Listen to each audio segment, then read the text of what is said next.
Барлықтарыңызға сәлем. Бүгін сіздерге өте дәмді әрі қолжетімді заттардан тұратын, үй жағдайында өте дәмді шайға арналған тәтті пирогтың рецептісімен бөлісетін боламын.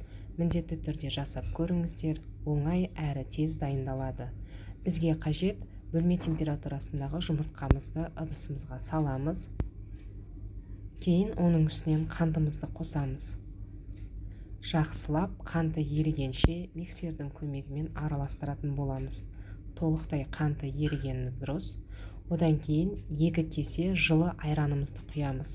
Бұл жерде сіздер таңдаған кеселеріңізге қарай барлығын сол кесемен өлшеп жасайтын боласыздар. Одан кейін оның үстінен дәл сол кесемен өлшенген сұйық майымызды құямыз. Сұйық майды толтырмай орташа көлемде құясыздар. Тағы да жақсылап бір қайтара миксерлейміз.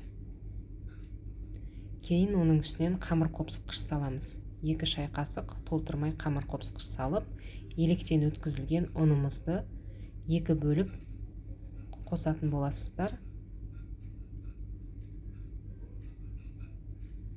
Ұнымызды електен міндетті түрде өткізіп алыңыздар. Осы кезде алдын ала духовкамызды 180 градусқа қыздырып қоясыздар. Менде форманың диаметрі 24, негізінде 26 форма болса, соғанда жасасаңыздар болады. 180 градуста 45-50 минуттай толық іші пысқанша пісіратын боламыз. Көріп тұрғандарыңыздай, бізде пирогымыз дайын. Пирогтың піскенін зубочистканың көмегімен соны тығып білсеңіздер болады. Міндетті түрде жасап көріңіздер, өте дәмді әрі жұп-жұмсақ болып шығады.